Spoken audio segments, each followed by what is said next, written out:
स्वागत है आज आपका फिर से हमारे आर्य सॉल्टेंस स्टेज चैनल में। इस वीडियो में हम प्रेजेंट परफेक्ट टेंस के बारे में बात करेंगे। यदि आपने हमारी पिछले टेंस की वीडियोस नहीं देखी हैं तो हमारे चैनल पर जाकर देख सकते हैं और आगे अपलोड की जाने वाली वीडियोस एक मैसेज के थ्रू पाने के लिए हमारे चैनल को सब्सक्राइब करें तथा बेल आइकन को प्रेस करें। फिलहाल बातें कम करते हुए टॉपिक पर आ जाते हैं। तो आज का हमारा टॉपिक है present perfect tense. Present perfect tense जो कार्य अभी अभी या हाल फिलहाल खत्म हुआ हो वह प्रेजेंट परफेक्ट टेंस के अंतर्गत आता है। इसकी पहचान है जिन वाक्यों के अंत में चुका है, चुकी है, चुके हैं, या है, ये हैं, आ है आदि शब्द आते हैं। टेंसेस को ऐसे सेंटेंस को प्रेजेंट परफेक्ट टेंस के सेंटेंस कहते हैं। ये 3 प्रकार के होते हैं। Number 1 affirmative sentence. Affirmative sentence को बनाने का फॉर्मूला है हमारा हैज़ या हैव के प्रयोग हैज़ ही सी इट या किसी के नेम या सिंगुलर के साथ जोड़ा जाता है और have I we they you plural all के साथ जोड़ा जाता है। इसके बनाने का हमारा मेथड जो है वो है सब्जेक्ट प्लस हैज़ या हैव प्लस वर्ब की third form plus object. For example हम बहुत आगे बढ़ चुके हैं लास्ट में। इससे पहचान हो जाती है कि हमारे प्रेजेंट टेंस के प्रेजेंट परफेक्ट टेंस का सेंटेंस है। तो हम मेथड के हिसाब से इसे रखते हैं। तो इसमें हमारा बी सब्जेक्ट है और किसी के नाम के लिए क्या जुड़ता है, हैव। नहीं, ये बहुवचन है हम, तो इसके लिए हैव जुड़ेगा। फिर आगे बढ़ चुके हैं, we have progressed a lot. Second example है हमारा हम लोग खा चुके हैं, वी हैव ईटेन। ईटेन क्यों लगा यहाँ पर, क्योंकि यहाँ पर third form of the verb use होती है। परी स्कूल जा चुकी है, परी हैज़ गॉन टू स्कूल। वह हाल ही में दिल्ली आए हैं, he has come to Delhi recently. Anvi जा चुकी है, अनवी हैज़ गॉन। रेलगाड़ी स्टेशन पर आ चुकी है, the train has arrived at the station. आपने वीडियो गेम खेला है, you have played video game. मैंने इसे किया है, आई हैव डन इट। पापा दरवाज़ा बंद कर चुके हैं, पापा has close the door.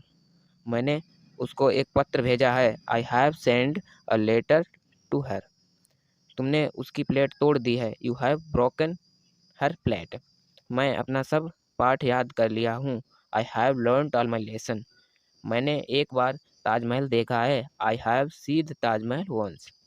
Rule इसका है, पहला rule he see it name singular के साथ हैज़ और आई we they you plural all के साथ हैव लगाकर वर्ब की थर्ड फॉर्म का प्रयोग करते हैं, जो कि आपको हम ऊपर बता चुके हैं। फिर से देख लीजिए, इसे आप एक कॉपी पर नोट कर लीजिए ताकि बार बार भूले ना। और हमारा सेकंड रूल जो है वो है जब कार्य होने के समय का उल्लेख नहीं हो तब प्रेजेंट परफेक्ट टेंस का प्रयोग किया जाता है। इसके कई एग्जाम्पल आपको ऊपर आप दिखा चुके हैं। नोट हमारा क्या है, नोट यानी कि महत्वपूर्ण। अगर भूतकाल के समय का उल्लेख हो तो प्रेजेंट परफेक्ट नहीं सिंपल पास्ट टेंस का प्रयोग किया जाता है। सिंपल का मतलब है जिसे अब नई भाषा में सिंपल लिखा जाता है, पहले इसे इंडेफिनिट बोला जाता है। इंडेफिनिट पास्ट टेंस का प्रयोग किया जाता है। Indira Gandhi died in 1984। Indira Gandhi died in 1984। We read the moon on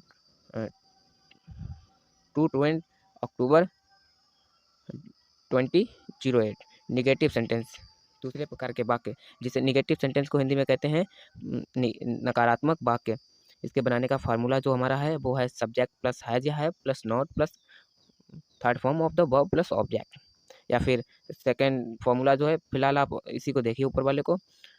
for example, मैंने ऐसा पक्षी नहीं देखा है, I have not seen such a bird. मैंने अपना लंच अभी तक नहीं खा लिया, I have not taken my lunch it. Navya गाना नहीं गाई है, Navya has not sung the song. मैंने इसे पहले नहीं किया है, I have not done it before. मैंने काम पूरा नहीं किया है, I have not completed the work. मैंने इसे नहीं सुना है, I have not heard it. मैंने आपका पत्र नहीं पढ़ा है, I have not read your letter. आपने वीडियो गेम नहीं खेला है, you have not played video games. तुमने उनकी प्लेट नहीं तोड़ी है, you have not broken her plate. Note negative sentence में हैज़ हैव के बाद नॉट लगाते हैं।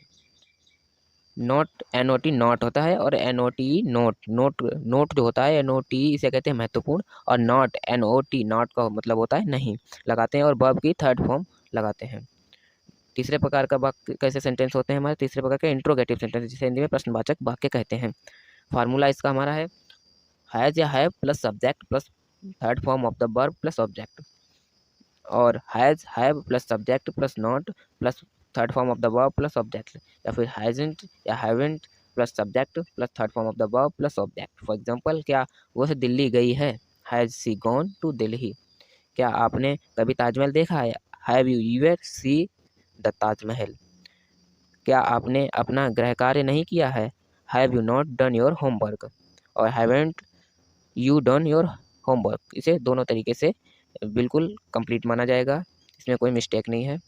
उसने अपनी कार क्यों बेच दी है? He has he sold his car. Sold हमारा सेल की थर्ड फॉर्म है। तुमने अपना पाठ क्यों याद नहीं किया है? We have you not learn your lesson, या फिर इसे why haven't you learn your lesson, ऐसे भी इसे लिखा जा सकता है। तुमने यह सवाल कैसे लगाया है? How have you solve this question, या तुमने इसे क्वेश्चन को कैसे सॉल्व किया है? लड़का कहाँ भाग गया? Where has the boy run away? Party में कितने लोग आए हैं? How many people have come to the party? अभी तक कौन खाना नहीं खाया है? Who has eaten it? Rule number 1, interrogative sentences में अगर वाक्य की शुरुआत में क्या हो तो हैज़ या हैव सब्जेक्ट से पहले लगाते हैं और वर्ब की थर्ड फॉर्म लगाते हैं। वाक्य में सबसे पहले क्या हो तो क्या के लिए व्हाट नहीं लगाते हैं, जैसे कि एग्जांपल में आपको मैंने ऊपर दिखाया है। Rule number 2, how many, how much, whose, which के साथ उनसे संबंधित नाउन भी आते हैं, एग्जाम्पल आपको ऊपर दिखाई चुके हैं। रूल नंबर 3, अगर वाक्य में प्रश्नवाचक शब्द कौन ही सब्जेक्ट का कार्य कर रहा हो, ध्यान से सुनना, अगर वाक्य में प्रश्नवाचक शब्द कौन ही सब्जेक्ट का कार्य कर रहा हो तो सबसे पहले हु शब्द, उसके बाद हैज़, हैव लगाते हैं और वर्ब की थर्ड फॉर्म का प्रयोग करते हैं। इसके भी एग्जाम्पल आपको ऊपर दिखा चुके हैं। रूल नंबर 4, वाक्य के अंत में प्रश्न सूचक चिन्ह अवश्य लगाते हैं। आपको पिछली वीडियो में भी मैंने बताया है कि इसके बिना इंट्रोगेटिव सेंटेंसेस को कंप्लीट नहीं माना जाएगा। प्रेजेंट परफेक्ट टेंस के प्रयोग, use of present perfect tense. Number 1, ऐसे कार्य जो अभी अभी या हाल फिलहाल खत्म हुआ हो की अभिव्यक्ति के लिए। फॉर एग्जाम्पल, मुझे अभी पैसा मिला है, I have just received the money. वह हाल ही में दिल्ली आए हैं, he has come to Delhi recently. मैंने अपना भोजन पहले ही ले लिया है, I have already taken my food. जब कार्य होने के लिए समय का उल्लेख नहीं हो तो प्रेजेंट परफेक्ट टेंस का प्रयोग करते हैं। मैंने एक बार ताजमहल देखा है, इसे इंग्लिश में कहेंगे I have seen the Taj Mahal once. अगर भूतकाल के समय का उल्लेख हो तो प्रेजेंट परफेक्ट नहीं सिंपल पास्ट टेंस का प्रयोग किया जाता है। सिंपल पास्ट टेंस, सिंपल या फिर इसे इंडेफिनिट पास्ट टेंस भी कहते हैं। फॉर एग्जांपल, मैंने ताजमहल 2020 में देखा है, I saw the Taj Mahal in 2020। सामान्यतः recently, already, yet, just, presently, once, twice, thrice का प्रयोग प्रेजेंट परफेक्ट टेंस में होता है। एट का प्रयोग वी वाक्यों में होता है। अभी तक कौन खाना नहीं खाया है? Who hasn't eaten eight.